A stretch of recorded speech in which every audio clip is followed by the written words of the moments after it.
I bought 3 rams today. I was hoping to actually get a few more, but great competition. I'm looking for growth. I'm looking to maintain or improve wool cut. I'm not chasing microns, but I don't need to, I don't think, because I'm getting a good middle micron sheep, 19.5 to 20 micron. And what I've seen here today are probably a better draft of rams than I've seen before here.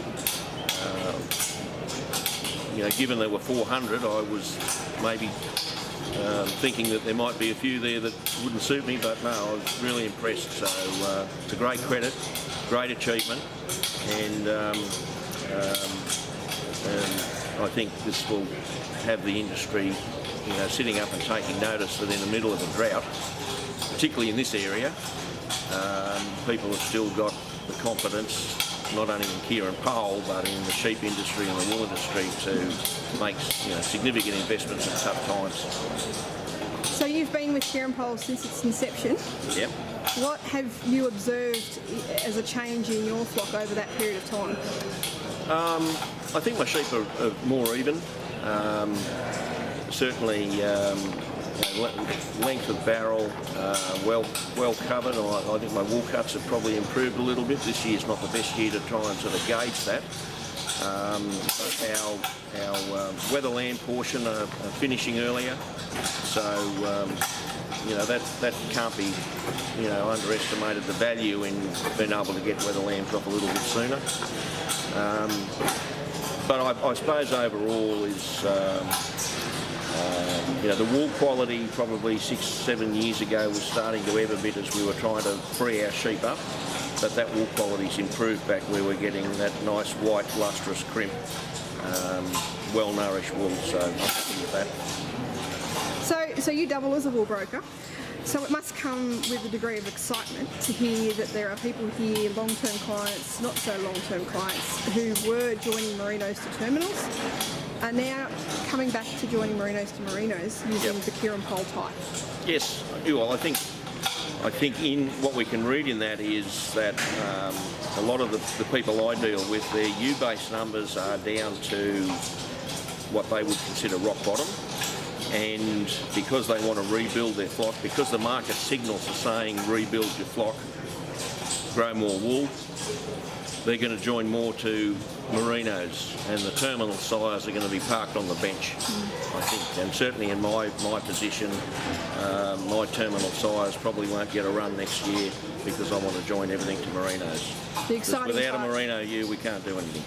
The exciting part is that while the market signals are saying grow more wool, they're also saying grow more lambs too. Oh yeah. Yes, they are, and certainly there's a lot of confidence in the lamb job because it's been good for a long time.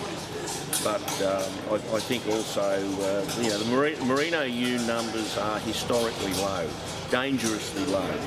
And what I'm seeing here today is a lot of people have recognised that, and that's why 400 rams, I thought it would be an obstacle, but it didn't appear to be an obstacle. Nigel knew more about it than I did.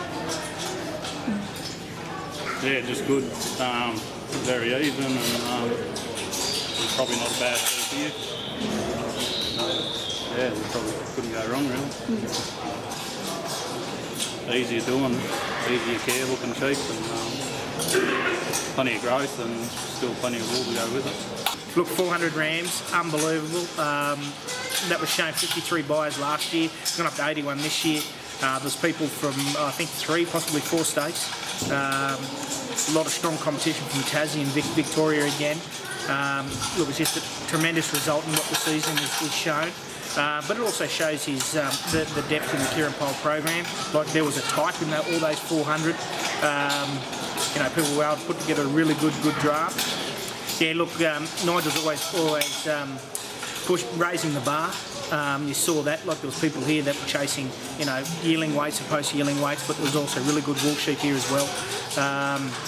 There was a type to suit all different climates. Probably could have sold another 40 to 50 rams, to be honest with you. So. When I started doing farm visits at the end of June, it was really clear then that we had a hell of a following and really, really good results driven from clients using our product. And knowing that the results they had and the way word of mouth was starting to get around, we basically set our vision this year for put 400 rams up. So what role has the information about early weaning that we've been putting out this year, what role has that played this year, do you think? Confidence, leadership, getting off your bum and doing something.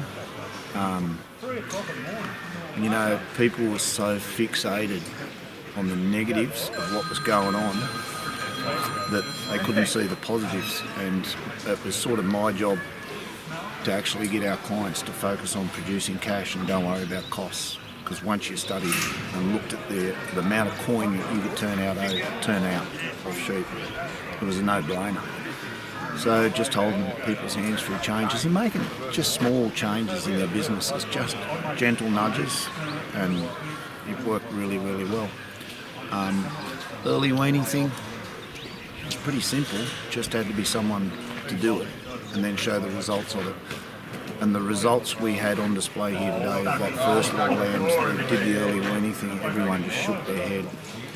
They were absolute crackers, and we've set those genetics up for next year's sale. And we know from going through those ram lambs yesterday that the capacity that's in those rams to be so much better at next year's sale will actually make this year's sale look silly, I reckon, in quality and data.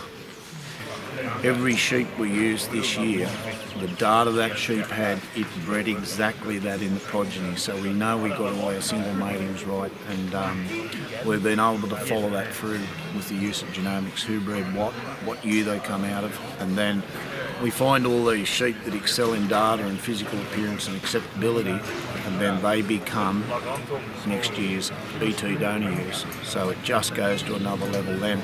So what have we got to look forward to in our 10th sale in 2019?